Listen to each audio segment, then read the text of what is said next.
A dying millionaire with no family and nothing left to lose disguises himself as a beggar to find someone worthy of inheriting his fortune. Along his journey, he faces countless challenges and is rescued by a young man. After befriending the young man and being taken to his home, he uncovers a shocking truth, something he never imagined could be real. Obadiah Carter was a name that resonated with power and success in New Orleans. Born and raised in the heart of the city's roughest neighborhoods, he had fought his way out of poverty with sheer determination and an uncanny ability to foresee opportunities others overlooked. Now, at the age of 50, he was a millionaire, the proud owner of Carter Innovations, a pioneering company in renewable energy. His sprawling estate on the outskirts of New Orleans symbolized the heights he had reached, a stark contrast to the crumbling tenements of his youth. Yet, despite all his accomplishments, Obadiah's soul carried the weight of loneliness. It was a crisp November morning when Obadiah found himself seated in the plush, sterile office of Dr. Emily Hughes, his longtime physician. The office overlooked the bustling streets below, where life carried on in oblivion to the life-altering news he was about to receive. "Obadiah," Dr. Hughes began, her voice calm but tinged with sadness, "I won't sugarcoat this. Your heart is failing. You have advanced cardiomyopathy, and without aggressive treatment, a transplant, even you have only a few months left." The words hung in the air, suffocating in their finality. Obadiah stared at the test results in her hand, the lines of ink spelling out his grim future. He had always prided himself on his resilience, his ability to conquer any obstacle. But this was different. "How long without treatment?" he asked, his deep voice steady, betraying none of the fear churning inside him. 3 months, at most. 6, if you're lucky." Dr. Hughes leaned forward, her expression softening. "But Obadiah, there's still a chance. A transplant isn't out of the question, and with your resources we could expedite the process. It's not over." Obadiah let out a dry chuckle, shaking his head. "Emily, I've spent my life fighting battles, poverty, discrimination, building a legacy from nothing. I'm not afraid of dying. What terrifies me is dying without leaving something meaningful behind." The doctor frowned. "Your company is a legacy, Obadiah. You've revolutionized renewable energy. That's no small feat." "A legacy without people to carry it forward is just a footnote," he said, his voice dropping. "I have no family, no children. Everything I've built, it'll die with me." Dr. Hughes hesitated. "You've known for years you couldn't have children. That was never your fault." He looked away, his jaw tightening. "Doesn't make it hurt any less." The truth of his infertility had been a silent wound for decades. As a young man, a construction accident had left him sterile. At the time, he had buried himself in his work, convincing himself that success could fill the void where family might have been. But now, faced with the ticking clock of his own mortality, Obadiah felt the hollowness of that choice. "I need to find someone," he said suddenly, breaking the silence. "Someone who can carry on my name, my work. Not for the money, but for the meaning." Dr. Hughes raised an eyebrow. "Obadiah, you're talking like you're writing a fairy tale. You can't just pick a random person and hand them your fortune." "I'm not looking for just anyone," he countered. "I'll find someone worthy. Someone who understands what it means to fight for something bigger than themselves." "And how exactly do you plan to find this mythical heir?" she asked, crossing her arms. Obadiah leaned back in his chair, his mind already formulating a plan. "By seeing the world from the bottom, Emily. By stepping into the shoes of the people I've overlooked for years." The doctor stared at him, incredulous. "You're serious, aren't you?" "Dead serious," he replied, his lips curling into a faint smile at the unintentional irony. "I'll disguise myself. Go where no one knows me. Live like the people who have nothing and find someone who values everything." Dr. Hughes sighed, shaking her head. "Obadiah, this is reckless. Your health." "Will fail regardless," he interrupted. "At least this way I can make my last days count." There was a finality in his tone that made it clear he wouldn't be swayed. Dr. Hughes recognized that determination. She had seen it before when he spoke about conquering the odds stacked against him as a young man. It was the same fire that had driven him to success. "All right," she conceded reluctantly. "But promise me one thing: if you feel your health slipping, you'll reconsider treatment." Obadiah nodded, though he had no intention of keeping that promise. He stood, adjusting the lapels of his tailored suit. "Thank you, Emily, for everything." As he left the office, stepping out into the cold November air, a sense of purpose surged through him. For the first time in months, he felt alive. That evening, in the quiet solitude of his mansion, Obadiah began to prepare.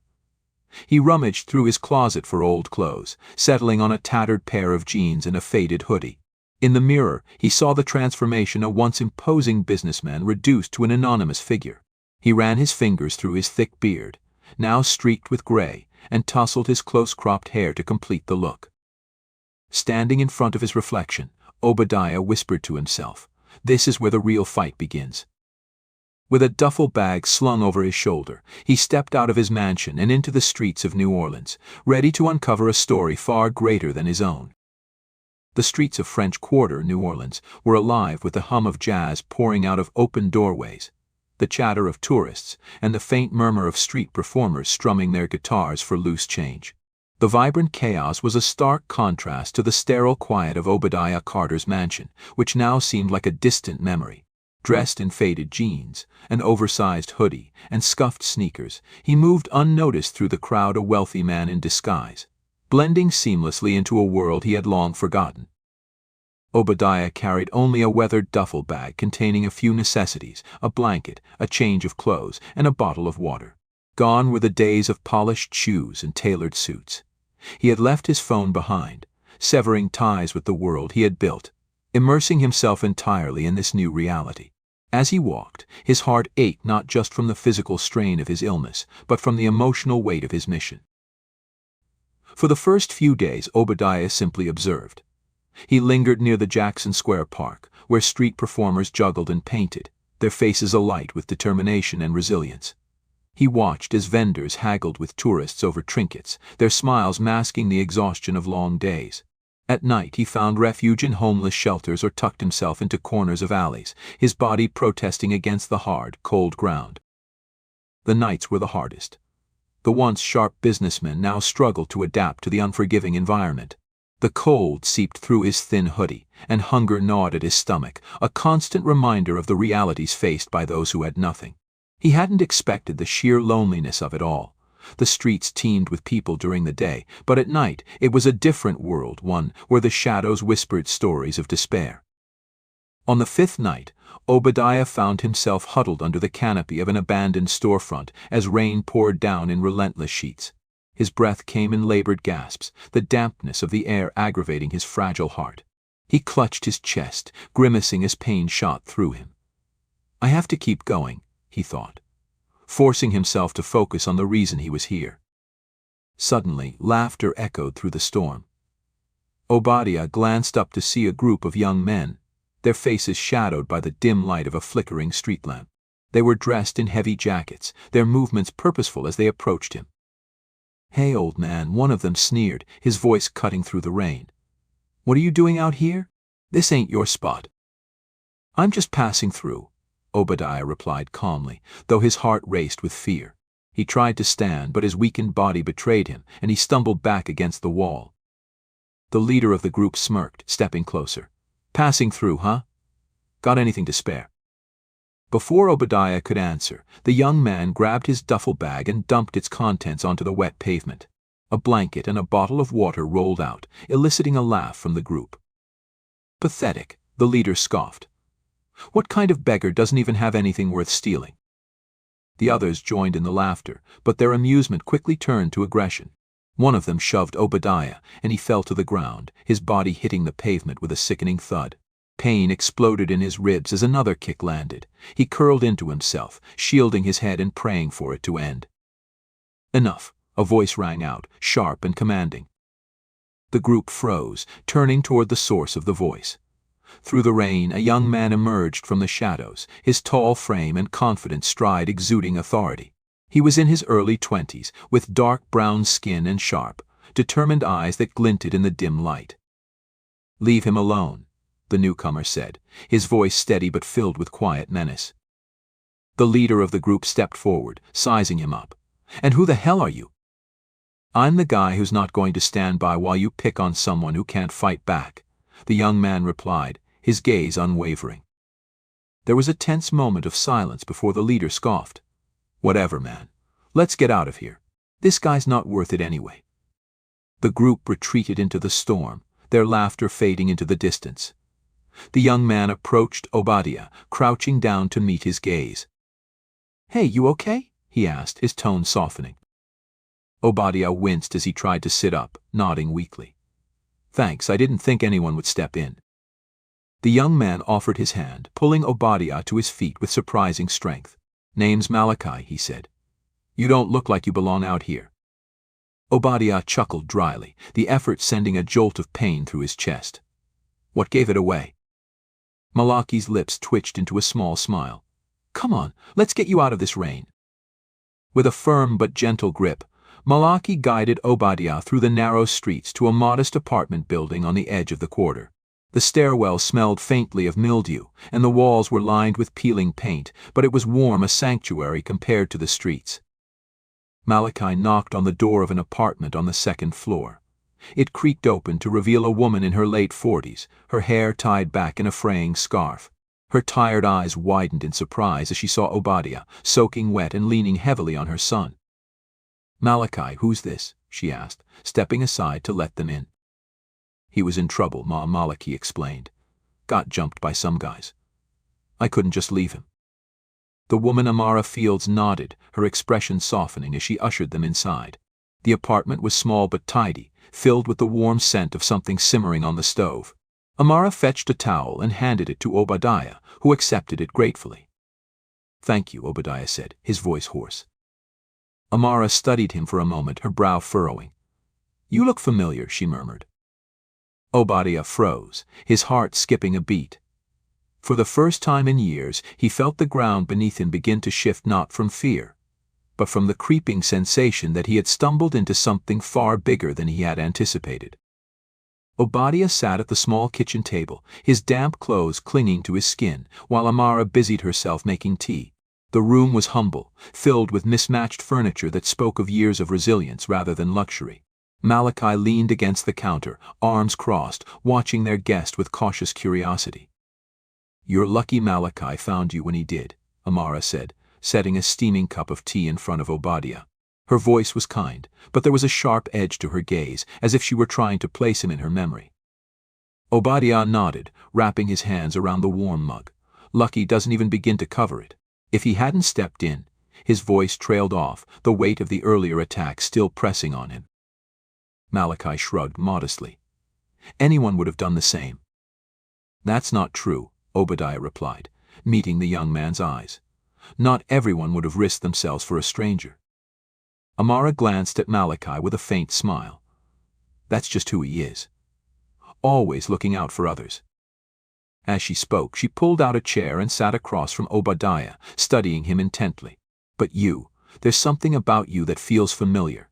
Her brow furrowed, and she tilted her head as if trying to piece together a puzzle. Obadiah's grip tightened on the mug. He knew he looked different now, older, warier, but he also knew the truth had a way of surfacing in the most unexpected moments.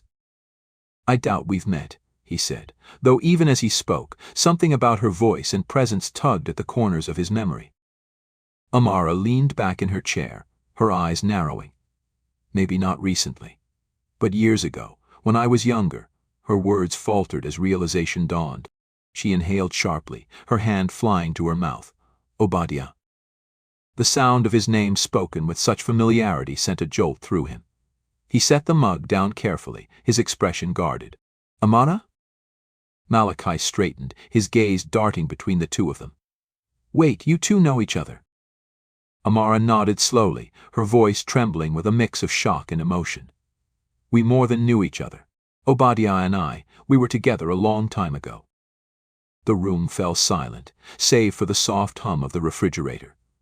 Obadiah felt his chest tighten, not from his failing heart, but from the flood of memories Amara's words unleashed. Their time together had been fleeting, a love story interrupted by ambition and circumstance. He had left New Orleans to chase opportunities, never looking back, convinced it was for the best. "I didn't think I'd ever see you again," Amara said, her voice laced with an unspoken bitterness. "I didn't know how to come back," Obadiah admitted quietly. I thought it was better to leave." Amara shook her head, her expression a mixture of disbelief and frustration. You thought it was better. For who? You left without a word, Obadiah, and I had to figure everything out on my own.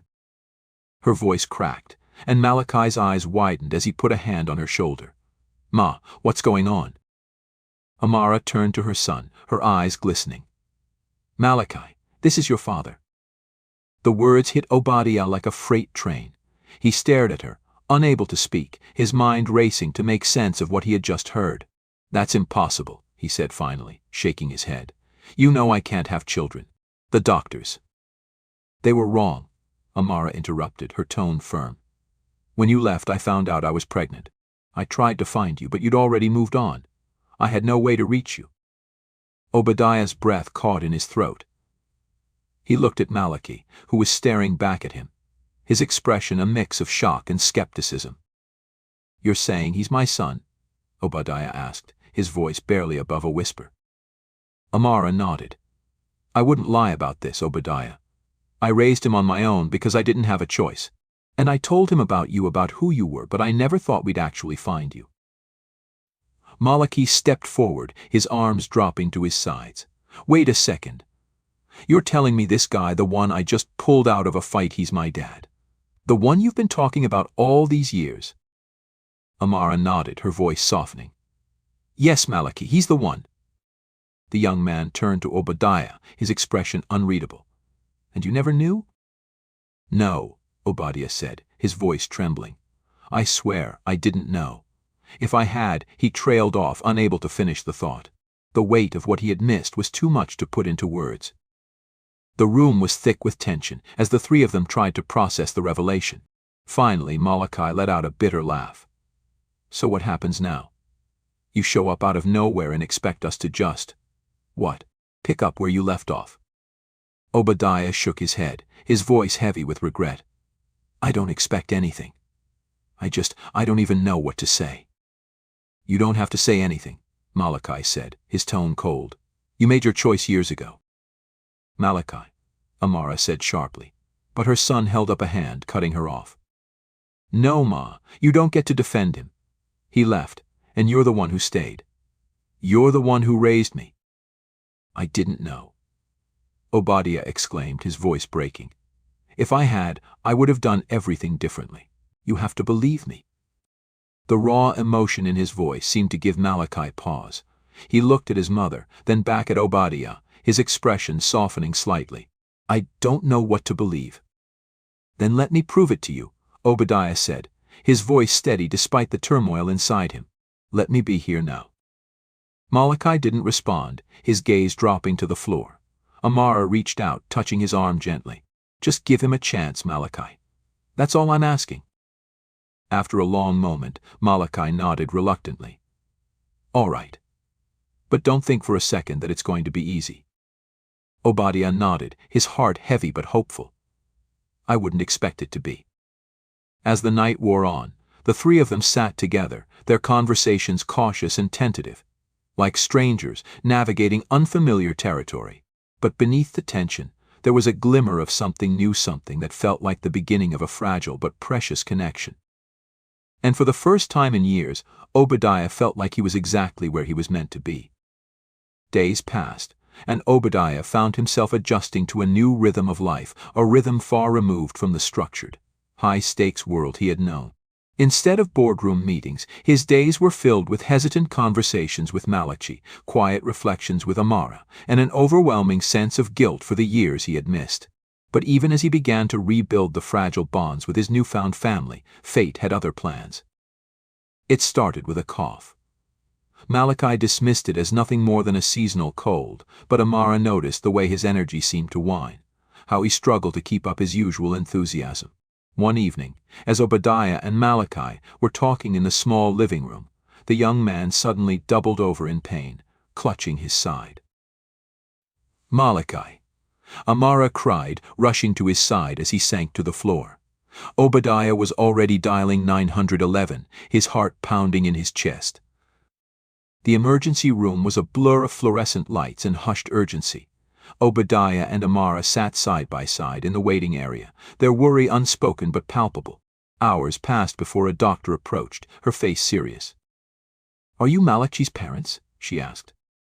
"Yes," Amara said quickly, glancing at Obadiah, who nodded. The doctor sighed, holding a clipboard close to her chest. "Malachi is stable for now, but his blood work has revealed a genetic condition, thalassemia major. It's a severe form of anemia that requires regular treatment, and in cases like his, a bone marrow transplant is often the best option." Obadiah's heart sank. "A transplant? What does that involve?" "It involves finding a donor with a matching tissue type," the doctor explained. "Immediate family members are often the first choice. We'll need both of you to undergo testing to see if you're compatible." Amara's face was pale, but she nodded. "We'll do whatever it takes." The testing process was swift but grueling, each moment of waiting filled with anxiety. Finally, the results came back. Amara was not a match. Obadiah, however, was partially compatible, but his own health made him a poor candidate for donation. "I don't understand," Obadiah said, his voice strained. "If I'm not a perfect match, what are our options?" The doctor hesitated. "There's one more thing we need to discuss. Malachi's records show an unusual marker in his genetics, one that suggests he may have a twin."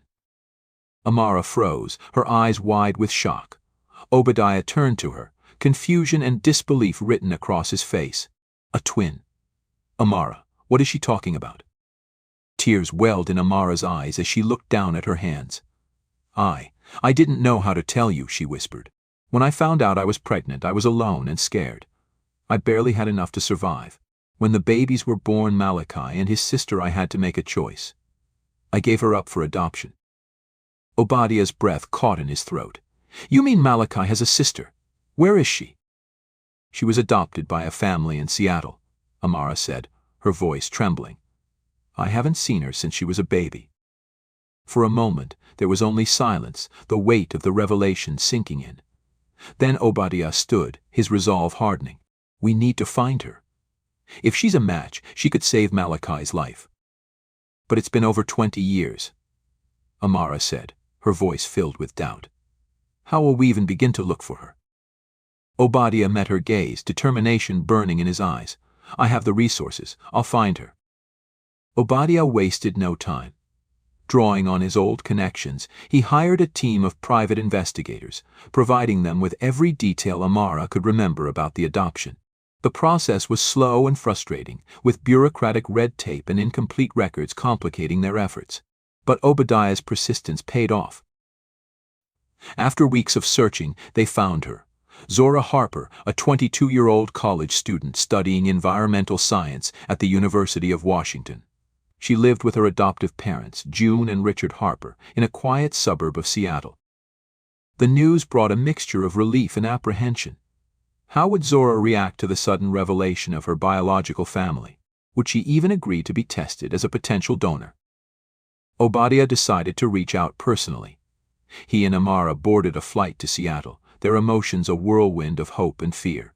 Malachi, too weak to travel, stayed behind, though his eyes betrayed a deep longing as he bid them goodbye.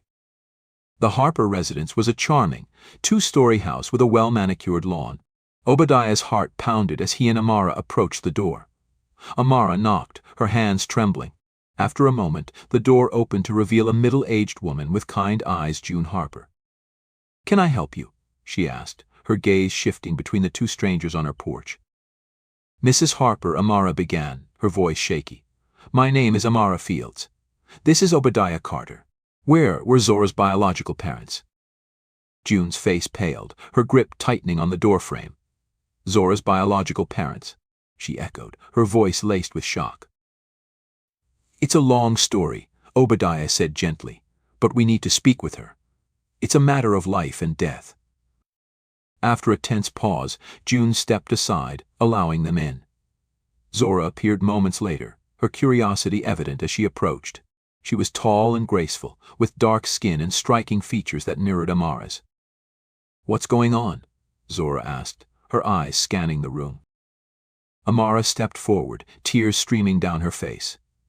"Zora, I'm your biological mother." The room fell silent as Zora stared at her, processing the words.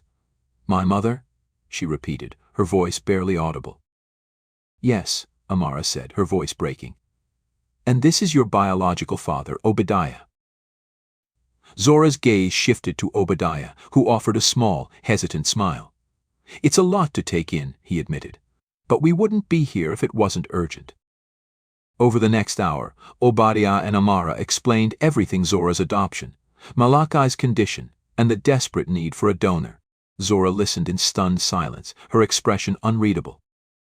When they finished, she took a deep breath. "So you're telling me I have a brother, and he's sick?" "Yes," Obadiah said. "And you might be the only one who can save him." Zora looked at her adoptive parents, who nodded encouragingly. Finally, she turned back to Obadiah and Amara, her voice steady. "Then let's do it. Let's save him." The following days were a whirlwind of tests and preparations. Zora was a perfect match, and arrangements were made for her to travel to New Orleans for the procedure. Malachi's condition continued to worsen, but the news of his sister brought him a renewed sense of hope. As the family reunited in New Orleans, the bonds between them began to strengthen. Obadiah watched with quiet pride as Malachi and Zora got to know each other, their connection immediate despite the years of separation. But as the day of the transplant approached, Obadiah's own health began to falter. His heart, already fragile, struggled to keep up with the stress and strain of the past weeks. The doctors warned him that he needed immediate treatment, but Obadiah refused. "My children come first," he said firmly. "I'll do whatever it takes to see them through this." The stage was set for the ultimate test of love, sacrifice, and resilience. The morning of the transplant was shrouded in an almost tangible tension. The sterile air of the hospital seemed heavier than usual, filled with the quiet hum of machines and the muffled voices of doctors and nurses preparing for the delicate procedures ahead. Obadiah, Malachi, and Zora were all in separate pre-operative rooms, their minds racing with thoughts too complex to articulate. Obadiah lay back on the hospital bed, staring at the ceiling. His heart was beating erratically, whether from the strain of his condition or the weight of what was to come, he couldn't tell. The thought of both his children, one he had just met and one he was just beginning to know, facing such a precarious future, made his chest tighten with emotions he hadn't known he was capable of feeling. The door to his room opened, and Amara stepped in, her face pale but composed. She pulled a chair to his bedside, her hands clutching one another tightly. "Are you sure about this, Obadiah?" she asked softly, though she already knew the answer. He turned his head to meet her gaze, a small, tired smile playing on his lips. "I've never been more sure of anything," he said. "If this is my chance to make things right, I have to take it." Tears welled in her eyes, and she reached out to take his hand. "You've already done so much. If something happens to you—" Obadiah gave her hand a gentle squeeze. "Amara, for years I thought I had no one. Now I know that I have a family, 2 incredible kids who deserve every chance at life. If I can help them, then nothing else matters." Her tears spilled over, and she bent her head to rest it against his hand. "They need you, Obadiah. We all do." Zora and Malachi were wheeled into the operating rooms first, their beds flanked by teams of nurses. Zora, though nervous, managed to give Malachi a reassuring smile as their paths crossed in the corridor. "Don't worry," she said. "We've got this." Malachi nodded, his voice thick with emotion. "Thanks, Zedzi, for everything." In another part of the hospital, Obadiah was prepped for his part in the procedure. The anesthesiologist adjusted his IV, and the surgeon leaned over him with a calm, professional demeanor. "Mr. Carter, this is a high-risk procedure for you, given your condition," the surgeon reminded him. "Are you absolutely certain you want to proceed?" Obadiah met the doctor's gaze, unwavering. "I'm certain. Let's do this." As the anesthesia began to take effect, Obadiah's last thought was of Malachi and Zora, their faces vivid in his mind. They're worth it. The transplant procedures for Malachi and Zora progressed smoothly. Their bodies responded well to the marrow transfusions, and their vital signs remained stable throughout the process. But as Obadiah's part of the surgery neared its conclusion, alarms began to sound in the operating room. "His blood pressure is dropping," a nurse called out, her voice sharp with urgency. The lead surgeon frowned, his focus razor-sharp. "He's going into cardiac arrest. Begin compressions. Administer epinephrine." The room became a flurry of controlled chaos as the medical team worked to stabilize Obadiah. The heart monitor beeped erratically, the line on the screen dancing between spikes and terrifying plateaus. Outside the OR, Amara paced the waiting room, her hands clenched into fists. June Harper, Zora's adoptive mother, sat nearby, her face lined with worry. When the alarms had sounded, a nurse had come out to reassure them that Malachi and Zora were stable, but nothing had been said about Obadiah. Finally, a doctor emerged, his scrubs streaked with sweat. Amara rushed to meet him, her heart pounding. "Doctor, what's happening? Is he okay?" she demanded. The doctor hesitated, his expression grim. "We managed to stabilize Mr. Carter, but his heart is severely weakened. He's critical. We're moving him to the ICU for monitoring." Amara's knees buckled, and June reached out to steady her. "But he's alive?" Amara asked, her voice trembling. "For now," the doctor said, "but the next 24 hours will be crucial." In the recovery room, Malachi and Zora were placed side by side, their beds separated by a narrow curtain. Both were groggy but awake, their bodies still adjusting to the new marrow. When Malachi turned his head and saw Zora, a weak smile spread across his face. "You made it," he said, his voice hoarse. "So did you," she replied, her smile mirroring his. "Guess we're stronger together, huh?" Their conversation was interrupted by Amara entering the room, her face drawn but filled with relief at seeing them both awake. She moved between their beds, kissing each of them on the forehead. "I'm so proud of you both," she said, her voice breaking. "Your father, he risked everything for this. For you." Malachi's smile faded. "What about Dad? Is he okay?" Amara hesitated, not wanting to burden them in their fragile state. "He's in the ICU. He's fighting." The siblings exchanged a glance, their bond already growing stronger despite the short time they had known each other. "We want to see him," Zora said firmly. Obadiah lay in the ICU, surrounded by the steady hum of machines that monitored every beat of his heart. His face was pale, his body still recovering from the strain of the surgery. Amara sat by his side, her hand wrapped around his, whispering words of encouragement. "You've done so much, Obadiah," she said softly. "Now it's time to let us take care of you." Hours later, Malachi and Zora were wheeled into the ICU, their determination overriding the protests of the nurses. When Obadiah opened his eyes and saw them, a faint smile crossed his face. "You're here," he murmured, his voice barely audible. "We're here because of you," Malachi said, gripping his father's hand tightly. "Thank you, Dad." Zora leaned closer, her eyes filled with gratitude. "You gave us a second chance at life. Now you have to fight for yours." Obadiah's smile widened, and for a moment the machine seemed to fade into the background. In their place was the steady rhythm of something far stronger, the bond of a family finally united. The days that followed were a delicate balance of hope and uncertainty. Malachi and Zora's conditions continued to improve, their bodies adapting to the life-saving marrow transplant. Obadiah, though still weak, showed small but encouraging signs of recovery. For the first time in years, Obadiah allowed himself to dream not of wealth or legacy, but of the simple, profound joy of watching his children thrive. In the quiet moments of the ICU, as his family gathered around him, Obadiah realized that the life he had built was never about the fortune he had amassed. It was about the connections he had found, the love he had rediscovered, and the legacy he was leaving not in dollars, but in the lives of those who now called him Dad. Join us to share meaningful stories by hitting the like and subscribe buttons. Don't forget to turn on the notification bell to start your day with profound lessons and heartfelt empathy.